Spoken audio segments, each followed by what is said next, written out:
Calendar is a source.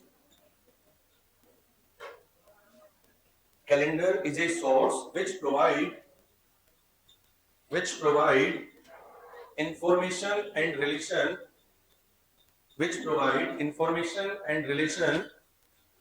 about big units of a day.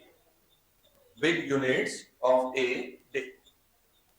तो लिखिएगा, हिंदी वाले लिखें, कैलेंडर एक ऐसा साधन है, कैलेंडर एक ऐसा साधन है जो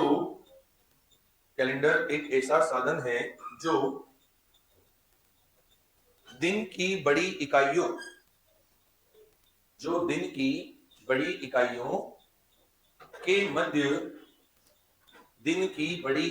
के मध्य संबंध तथा सूचना प्रदान करता है। कैलेंडर एक ऐसा साधन है जो दिन की बड़ी इकाइयों के मध्य संबंध तथा सूचना प्रदान करता है। तो देखिएगा, जो कैलेंडर हम लोग पढ़ते हैं, ये कैलेंडर कौन सा कैलेंडर है? इंग्लिश कैलेंडर है, या इसे क्रिश्चियन कैलेंडर कहा जाता है, या फिर इसे जॉर्जियन कैलेंडर कहा जाता है। क्यों? क्योंकि ये कैलेंडर फिक्स है। इंग्लिश के अंदर जो कैलेंडर हम लोग पढ़ते हैं, ये कैलेंडर फिक्स है। बट अगर हम हिंदी कैलेंडर की बात करें, जैसे हम हमारी भाषा में कहते हैं पंचांग, उसे हमारे लिए पढ़ना मुश्किल नहीं, नामुमकिन। उसके लिए तो फिर एसएससी की तैयारी करने की बजाय फिर हमें एक दूसरी तैयारी करनी पड़ेगी। कौन सी? पंडित वाली, ज्योतिषी की तैयारी करनी पड़ेगी, तभी जाकर हम हिंदी पंचांग को समझ सकते हैं। क्योंकि आप लोग भी जानते हो, इंग्लिश के अंदर इंग्लिश कैलेंडर जो होता है, उसके अंदर सारे डे फिक्स होते हैं, लेकिन हिंदी पंचांग के अंदर आप लोगों ने अच्छे से देखा होगा, डे का कोई ठिकाना नहीं होता। डे बोले तो हिंदी में तिथि 11 और 12 एक साथ भी आ जाती है। अमावस के बाद एकम ही नहीं आती, पता नहीं कुछ हो गया जाता है, बदला लग जाती है। देखा होगा आपने बेटा, ऊपर तुम्हारी क्लास यानी देखा होगा आपने। अभी जैसे दिवाली आई, दिवाली के अगले दिन गोवर्धन पूजा होनी चाहिए थी, पर होती नहीं, क्योंकि पटाखे फोड़ कर हम ज्यादा ही थक जाते हैं। तो फिर भगवान ने कहा एक दिन का रेस्ट करो, फिर अगले दिन क्या करना? गोवर्धन पूजा सेलिब्रेट करना। तो कहने का मतलब, अभी वर्तमान में आप 2-3-4 साल से ये चीज देख रहे होंगे कि हमारे हिंदी त्योहार जितने भी आते हैं वो लगभग 2-2 दिन आते हैं। रक्षाबंधन के टाइम भी ये सही हुआ, आधी राखी आज बांध लो, आधी कल बांध देना। जो मैंने आज पहुंच गई वो आज बांध लो, जो आज नहीं पहुंच पाई कल बांध देना। तो कहने का मतलब क्या है, हमारी हिंदी पंचांग के अंदर तिथियां जो होती हैं वो फिक्स नहीं होती। फिक्स नहीं होने का मतलब, जैसे दिन 12 बजे से शुरू हुआ तो जरूरी नहीं है कि तिथि भी 12 बजे से ही लगेगी। तिथि पूरे 24 घंटे में कभी भी स्टार्ट हो सकती है। दूसरी बात, आपने देखा होगा, हमारे एक ही त्योहार ऐसा था जो फिक्स डेट पर आया करता था। 14 जनवरी मकर संक्रांति आता था ना, लेकिन आजकल वो भी नहीं आ रहा टाइम पर, उसमें भी गड़बड़ा गया। आधी पतंग आज उड़ा लो, बच जाए तो कल भी उड़ा लेना। ऐसा पूरा सिस्टम हमारा गड़बड़ा गया, क्योंकि हिंदी के अंदर किसी भी चीज का कोई फिक्स नहीं। हिंदी में कभी भी, जैसे आपने देखा होगा, एक बात बताता हूँ, अभी शादियों का सीजन चल रहा है। कौन सा सीजन चल रहा है? तो बहुत सारे लोग मुहूर्त निकलवाते हैं। क्या निकलवाते हैं? मुहूर्त निकलवाते हैं। उन्हें कहा जाता है शुभ लग्न। जिनका मुहूर्त निकल जाता है वो तो उसी मुहूर्त पर शादी करते हैं, और जिनका मुहूर्त नहीं निकलेगा तो क्या वो शादी नहीं करेंगे? करते ना। तो फिर एक दूसरा जुगाड़ ढूंढा गया। हम इंडियंस हैं, जुगाड़ का तो कोई तोड़ ही नहीं है। हमने एक जुगाड़ ढूंढा, जिसे कहते हैं पार्टी लाना। क्या लाना? पार्टी लाना। शायद आप लोग जानते हो, नहीं जानते हो। एक्चुअली क्या होता है कि जिनके नाम या जिनके हम कहते हैं कुंडली से मुहूर्त नहीं निकलता है, ऐसे लोग क्या करते हैं, किसी इष्ट देवी देवताओं के यहाँ जाते हैं, वहां पर एक कागज के अंदर लाड़ा लाड़ी का नाम लिख देते हैं, और लाड़ा लाड़ी के नाम लिखने के साथ साथ हिसाब, हम मुहूर्त तो नहीं लिख रहा, पर हम हमारी इच्छा से गणेश स्थापना इस दिन करना चाहते हैं और पाणी ग्रहण संस्कार इस दिन करना चाहते हैं, ऐसा एक कागज में लिखकर उसे लपेटकर लक्ष्य से बांधकर जे को चढ़ा देते हैं। जे हाँ, भगवान को चढ़ा देते हैं। भगवान इसे स्वीकार करना। फिर वहीं से एक नाई होता है, वो लड़के वाले के घर पर या वो होता है कि होता है साहब। इसका मतलब ये, जुगाड़ में तो हमारे पास कोई कमी नहीं है। मुहूर्त निकले तो भी हमें काम करना ही है, और नहीं निकले तो भी करना ही। बट ये सब हिंदी तिथियों के अनुसार होता है। आप लोगों को पता होगा, क्रिश्चियन जो ईसाई लोग होते हैं, उनका केवल एक ही त्योहार आता है पूरे 12 महीने में, क्रिसमस डे। वो हमेशा फिक्स तारीख को होता है, 25 दिसंबर को। उसमें किसी प्रकार की कोई हेरफेर नहीं होगी। तो जो हम ये कैलेंडर पढ़ रहे हैं, ये कैलेंडर कौन सा है? इंग्लिश कैलेंडर, क्रिश्चियन कैलेंडर बोल दो, या जॉर्जियन कैलेंडर, जिसकी शुरुआत कहां से शुरू हुआ था? ये 1 जनवरी एक एडी। एडी, एडी का मतलब होता है after domini, after domini, after death of Isa Masih, Isa Masih की मृत्यु के बाद, तो इसे क्या लिखा जाता है? एडी। और हम लोग हिंदी माध्यम वाले, हम लोग इसको कैसे लिखते हैं? 1 जनवरी 1 ईस्वी, ईसा पूर्व नहीं, ईस्वी।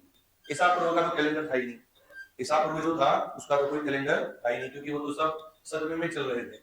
लेकिन वास्तविक कैलेंडर, इसका मतलब कुल मिलाकर कैलेंडर बने अभी केवल और केवल कितने साल हुए भाई? अभी कौन सा साल चल रहा है? 2024। तो इसका मतलब कैलेंडर बने अभी कितने साल हुए होंगे? 2024। तो इससे पहले की भी तो दुनिया चली नहीं होगी, है ना? तो वो सारी चीजें आप लोग पढ़ते हो इतिहास वगैरह के अंदर, इसे कहा जाता है बीसी। हाँ, वो हमेशा उल्टी चलती है।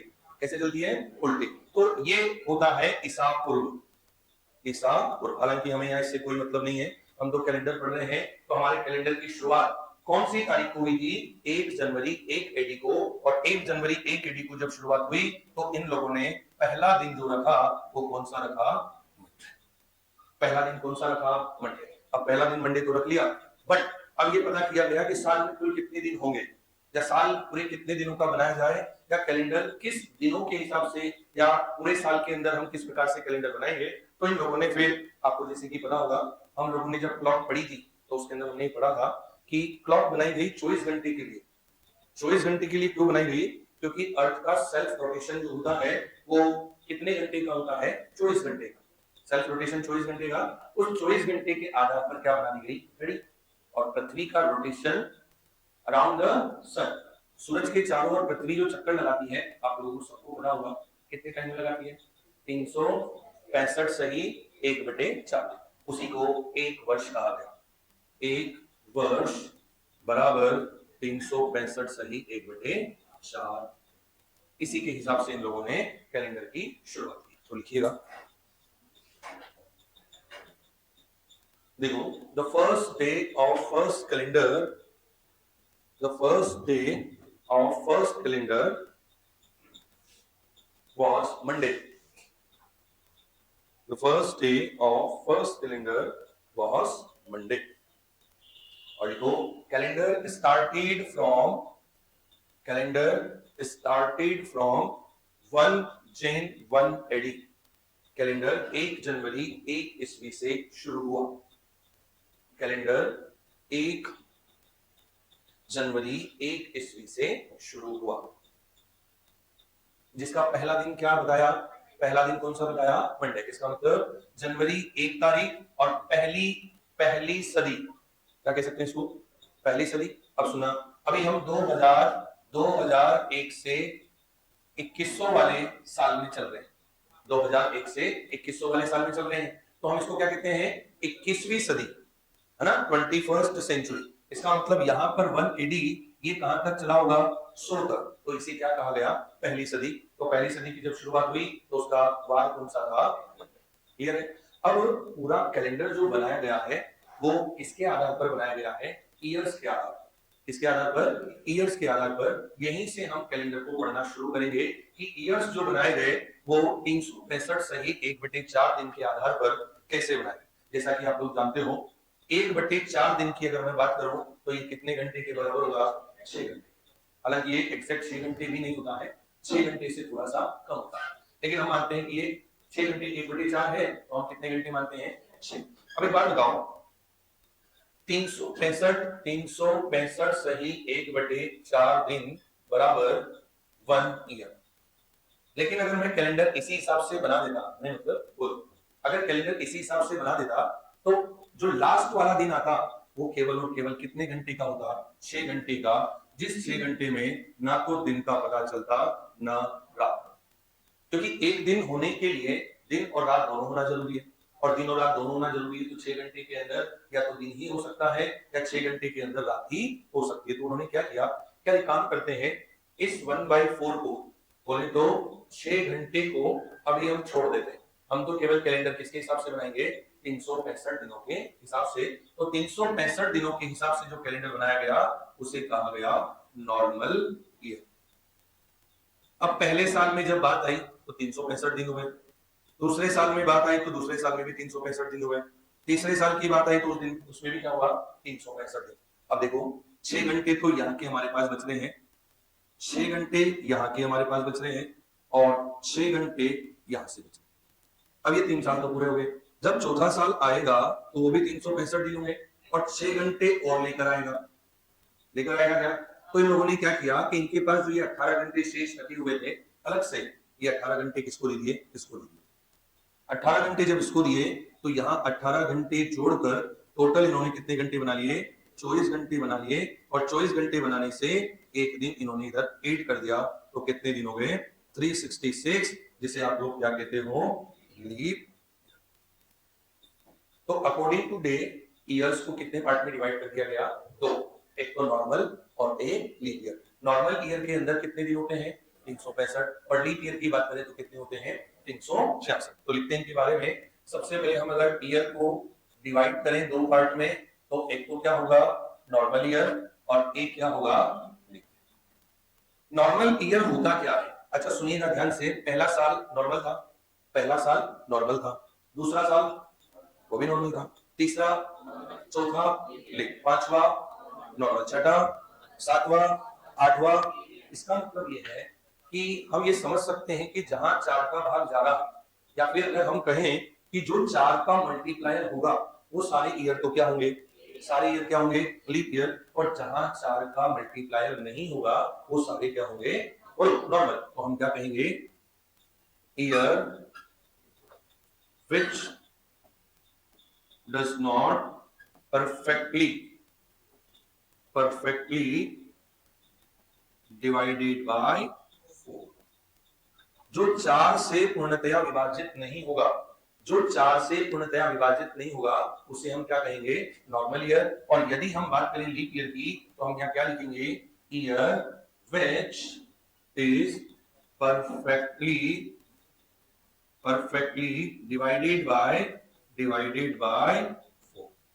ऐसा साल जो 4 से परफेक्टली डिविजिबल हो, इसका मतलब क्या होगा, 4 का मल्टीप्लाई होगा, और जिसमें 4 का भाग नहीं जाएगा वो सारे क्या होंगे, नॉर्मल ईयर। अच्छा, इस कॉन्सेप्ट से हमें एक बात तो पता चलती है कि प्रत्येक 4 साल में लीप ईयर आता है, और हम ये समझते भी हैं कि प्रत्येक 4 साल में लीप ईयर आता है, लेकिन ऐसा हमेशा नहीं होता है। ऐसा हमेशा नहीं होगा कि 4 साल में लीप ईयर आएगा ही आएगा। हालांकि आता है, 99% 4 साल में ही आता है, लेकिन कुछ कंडीशंस ऐसी भी है जहां पर 4 साल में लीप ईयर नहीं आने पर, या सॉरी 4 साल में लीप ईयर नहीं आकर 8 साल में लीप ईयर आता है। कितने साल में, 8 साल। उसकी भी चर्चा करेंगे हम, लेकिन अभी हम बात कर रहे हैं कि जहां 4 का भाग नहीं जाएगा वो तो क्या होगा, नॉर्मल। जैसे मान लो मैंने कहा 1987, तो आपको पता है कि अगर लास्ट डिजिट यहां पर ओड आ जाए तो ये तो पक्का 4 से डिविजिबल नहीं होगा। लेकिन अगर मैं यहाँ पर लिखता 1986, तो बताओ 1986 जो है वो नॉर्मल ईयर होता है या लीप ईयर होता, नॉर्मल होता है या लीप ईयर, नॉर्मल, क्योंकि 86 जो है वो 4 से डिविजिबल नहीं। तो 4 से डिवाइड करने का एक नियम होता है, आप लोगों ने पढ़ा होगा, लास्ट के 2 डिजिट पे आपको क्या करना है, 4 का भाग देना है। पूरी संख्या में 4 का भाग देने की जरूरत नहीं है, केवल आपको लास्ट वाली जो डिजिट है, लास्ट वाली जो 2 डिजिट है, उन दोनों डिजिट के अंदर कितने का भाग देना है, 4 का। अगर ये परफेक्टली डिविजिबल है तो ऐसा ईयर क्या होगा, लीप ईयर। और अगर ये परफेक्टली डिविजिबल नहीं है तो वो क्या होगा, नॉर्मल। अगर परफेक्टली डिविजिबल, जैसे मान लो 1996 की बात करें, क्या इसमें 4 का भाग जा रहा है क्या, 1996 में 4 का भाग जाता है। इसका मतलब 4 का अगर भाग जा रहा है तो यहाँ पर 4 का भाग जा रहा है तो ये क्या होगा, लीप ईयर होगा। जहां 4 का भाग गया वो लीप ईयर, जहां नहीं गया वो नॉर्मल ईयर। दूसरी बात आप लोग जानते होंगे कि नॉर्मल ईयर के अंदर फरवरी जो होती है वो कितने दिन की होती है, 28 दिनों की होती है। और अगर हम लीप ईयर की बात करें तो इधर फरवरी जो होती है वो कितने दिन की होती है। इस पूरे कैलेंडर वाले चैप्टर में सबसे ज्यादा समस्या इस एक महीने की ही है। इस पूरे कैलेंडर को अगर देखा जाए तो सोचने और विचार करने की केवल और केवल फरवरी महीने की ही बात है, क्योंकि यहाँ फरवरी महीने की वजह से ही ईयर्स में चेंजेस आ जाता है। इसके अलावा बाकी के जो 11 महीने हैं वो बाकी के 11 महीने क्या है, कांस्टेंट है। जैसे मान लो मार्च की बात करें तो मार्च 31 का होगा तो 31 का ही होगा, है ना। दिसंबर की अगर बात करें तो दिसंबर 31 का होगा तो 31 का ही होगा। लेकिन अगर फरवरी की बात कर रहे हैं तो नॉर्मल ईयर के अंदर फरवरी कितनी, 28 दिन होगी। लीप ईयर के अंदर फरवरी कितने दिन की, तो इसका मतलब 4 प्रकार के महीने होते हैं। कितने प्रकार के? 28 दिन वाला भी महीना होता है, 29 दिन वाला भी महीना होता है, 30 दिन वाला भी महीना होता है और 31 दिन वाला भी होता है। 32 वाला भी होगा? नहीं होता। कितने प्रकार के होते हैं? 4। अब एक बात आपको ध्यान रखनी है, इस पूरे चैप्टर के अंदर हम एक फॉर्मूला यूज करेंगे जिसे कहा जाता है ऑड डेज। हिंदी में कहते हैं इसे विषम दिन is equal to total days upon 7। अब इसका मतलब क्या है समझना। ऑड डेज का मतलब क्या? ऑड डेज का मतलब क्या होता है? Remaining days after completion of a multiplier of a week। और डेज का मतलब क्या होता है? Remaining days after completion of a multiplier of a week. इसका मतलब क्या है? सप्ताह के मल्टीप्लायर होने के बाद अगर हमारे पास कोई दिन बच जाता है तो उस दिन को क्या कहा जाता है? Odd day. और ध्यान रखना ये ऑड डेज जो होते हैं, एक और बात लिख देता हूं मैं, ऑड डेज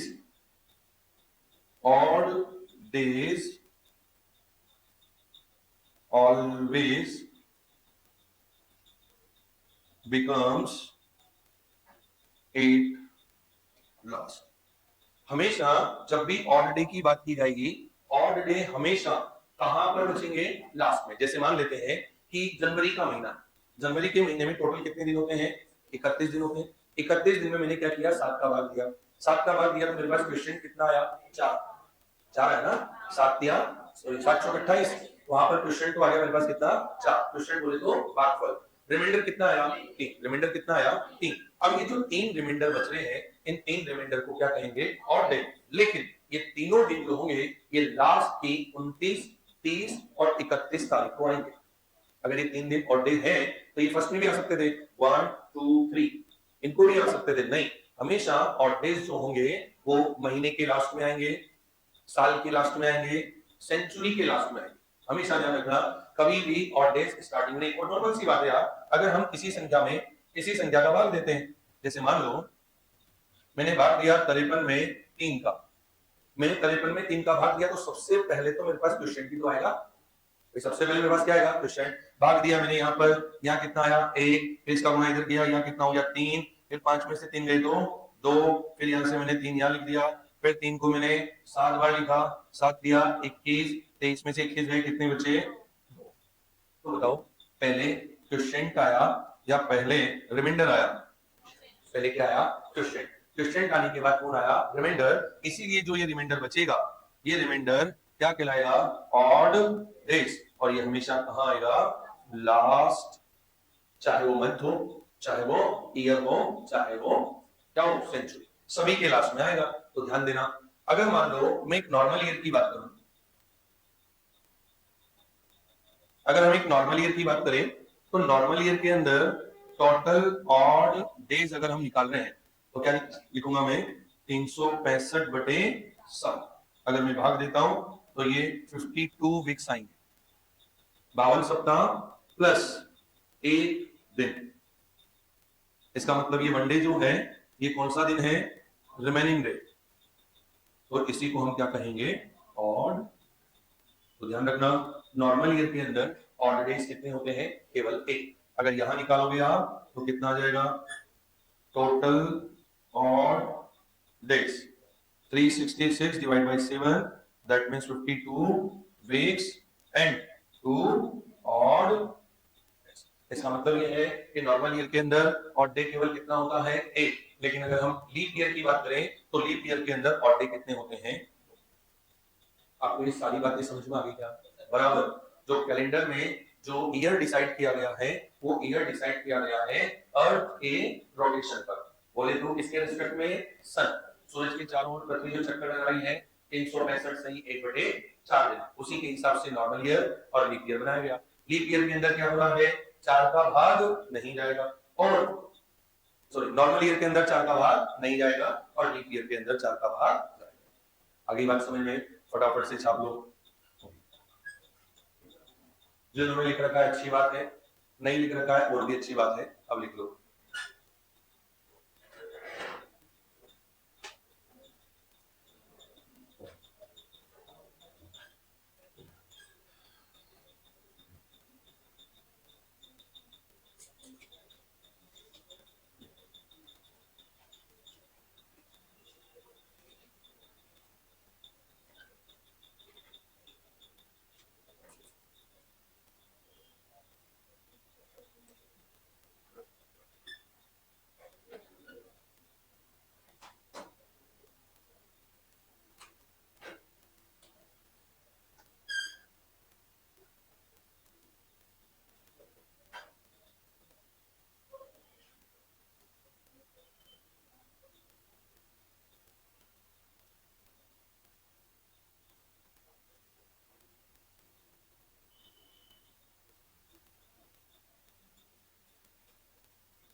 चलिए क्वेश्चन लिखिए।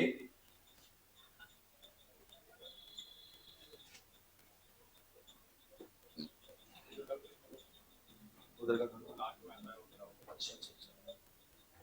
हाँ, ये नेक्स्ट वाली स्लाइड भी लिखना जरूर।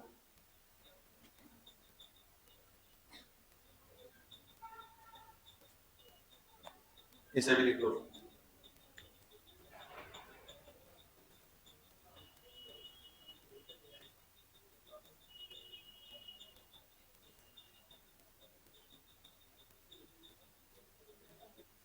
हाँ जी सुनो, ये हिंदी में लिख लेना, हिंदी वाले ये भी हिंदी में लिख लेना, ये भी हिंदी में लिख लेना। जहाँ जब यहाँ तक पहुंच जाओ तो बता देना, मैं बोलूंगा हिंदी में। देखो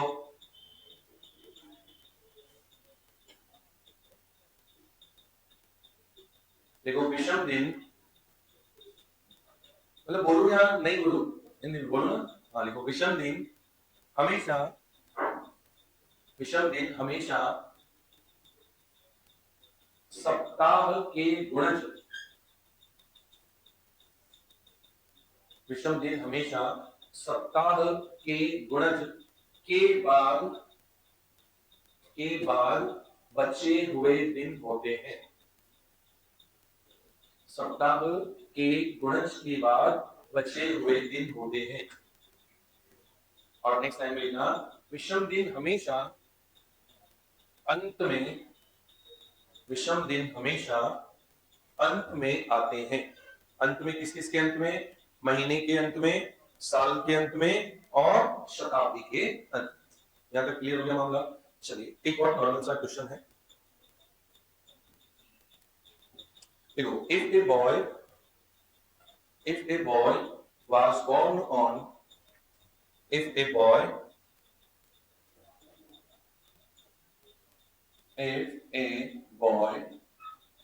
was born on 29 Feb 1988, देखो, यदि एक लड़के का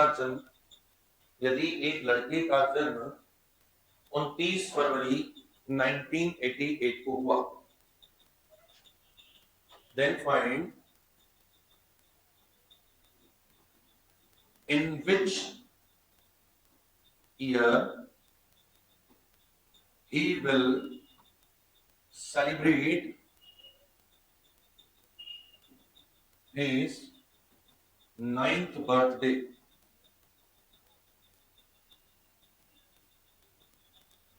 तो बताइए वह किस साल में अपना नवा जन्मदिन सेलिब्रेट करेगा। तो बताइए वह किस साल में अपना नवा जन्मदिन सेलिब्रेट करेगा। 2030 और 30 48, मतलब 2048 28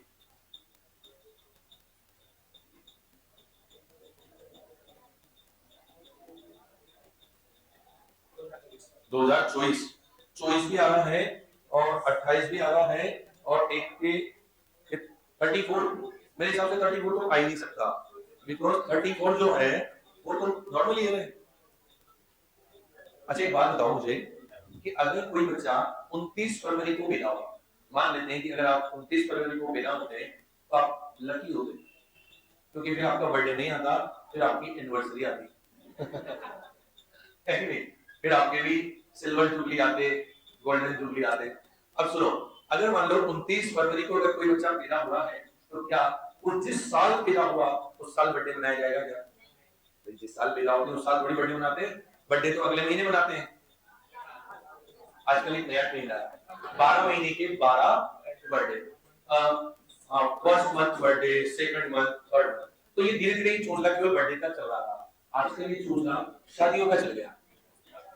फर्स्ट मंथ मैरिज एनिवर्सरी, है ना, ऐसा फर्स्ट मंथ कंप्लीटेड। वाह, कितने मतलब गट्स की बात है कि उन दोनों ने एक महीना एक साथ पूरा निकाल लिया।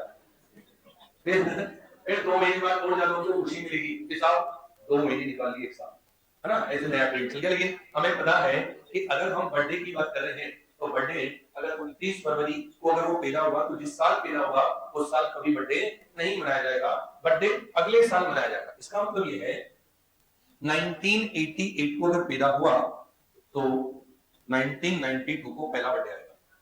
सही है क्या? अगर ये 1988 को अगर पैदा हुआ है तो 1992 में इसका पहला बर्थडे आएगा। क्लियर? इसका मतलब यह है कि 9th बर्थडे आने में 9 चौक 36 साल लगेगा। कितने साल लगेंगे? लगेंगे ना। अच्छा, पहला बर्थडे आने में कितने साल लगे? 4। पहला बर्थडे आने में कितने साल लगे? 4 साल लगे। तो नवा बर्थडे आने में 36 साल लगेंगे क्या? बोलो, 36 साल लगेंगे। तो बहुत सिंपल सी बात है, 1988 में 36 साल जोड़ते रहेंगे। 8 और 6 14, 4 1 8 1 9 3 12 2 फिर 1 19 और 1। इसका मतलब ये है कि वह बच्चा 2024 में जब वो कितने साल का हो चुका होगा? आधा बूढ़ा। हो सकता है उसका बच्चा भी 2 साल का हो तो हो सकता है, बहुत अच्छी बात है, दोनों बाप बेटे एक साथ ही बर्थडे मना लेंगे। तो कहने का मतलब ये है कि 1988 को एक लड़का पैदा हुआ, 36 साल के बाद वो अपना नवा बर्थडे मनाएगा, 9th बर्थडे सेलिब्रेट करेगा। कौन सा साल आएगा? 2024। आगे बात समझ में? तो ध्यान रखिएगा, जब भी ऐसा प्रश्न आता है तो जितना भी बर्थडे पूछा है, 6th 7th 8th 9th 10th, अगर 50वां पूछता तो इतना तो बनता ही है, फाइल नहीं बढ़ जाती। ज्यादा से ज्यादा 15-20 बर्थडे आ सकते हैं उसके, इससे ज्यादा थोड़ी आएंगे। अगर 2500 साल जिएगा क्या कोई? इसी बात 60 70 80 तो मान लो हाईएस्ट है, हालांकि हम लोग 80 तक भी नहीं पहुंचेंगे, हमारी फाइल तो 60 70 में क्या मतलब पहले ही बढ़ जाए, लेकिन हाईएस्ट 60 70 ही रहेगी, 80 रहेगी। 22 ये 22 बर्थडे में समाप्त हो गया, तो कैलकुलेशन भी लगा 22 तो 88 88 तुझे किसे भाई 88 साल में निपटेगा 88 की बजाय 84 भी तो जी सकता था वो, नहीं भाई 60 या 70, चलो कोई बात नहीं, लिखो महत्वपूर्ण बिंदु, इंपॉर्टेंट पॉइंट्स, इंपॉर्टेंट पॉइंट्स, महत्वपूर्ण बिंदु। फर्स्ट पॉइंट लिखिएगा, देखो, any normal year, any normal year, any normal year starts from which day? Any normal year starts from which day? Same day ends. देखो, कोई भी साधारण वर्ष, कोई भी साधारण वर्ष जिस दिन शुरू होता है, कोई भी साधारण वर्ष जिस दिन शुरू होता है उसी दिन समाप्त होता है, उसी दिन समाप्त होता है। चलिए सुनना ध्यान से। अगर मान लो आपको इसका कहा गया क्वेश्चन है,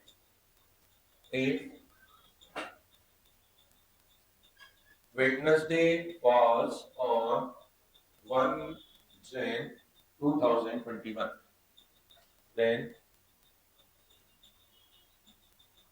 which day will come on 31st दिसंबर 2020। ऐसा क्वेश्चन दिया आपको। क्या क्वेश्चन है? यदि 1 जनवरी 2021 को बुधवार था, क्या था?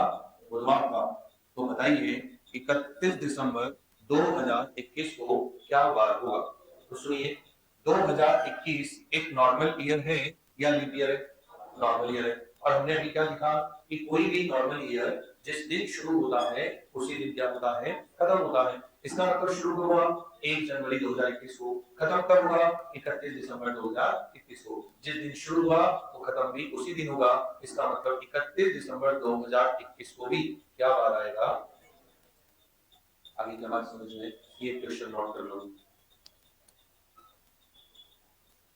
इफ वेडनेसडे वाज, हिंदी में लिखें, यदि 1 जनवरी 2021 को बुधवार था, यदि 1 जनवरी 2021 को बुधवार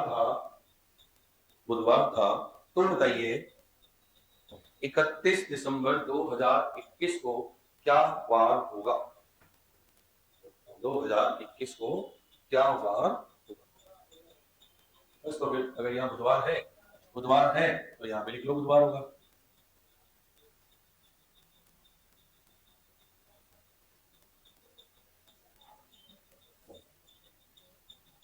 नेक्स्ट पॉइंट लिखें, देखो, any leap year starts from which day? Any leap year starts from which day? Which day ends next day? देखो, कोई भी लीप वर्ष, हिंदी वाले बच्चों ध्यान रखना, लीप वर्ष जो होता है उसे हिंदी में अधिवर्ष कहते हैं। तो कभी अधिवर्ष लिखा हुआ आ जाए तो इसका ध्यान रखना। क्या लिखा? Any leap year starts from which day ends next day. देखो, कोई भी लीप वर्ष जिस दिन शुरू होता है उसके अगले दिन समाप्त होता है। If Monday was on 1 Jan 2024, then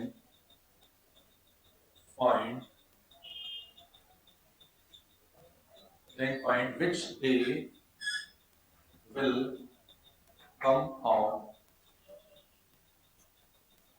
31st December 2024।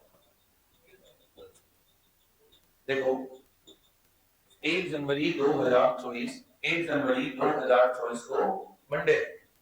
1 जनवरी 2024 को मंडे है, तो ये साल कब खत्म होगा? 31 दिसंबर 2024 को। अगले दिन खत्म होगा तो अगले दिन क्या आएगा?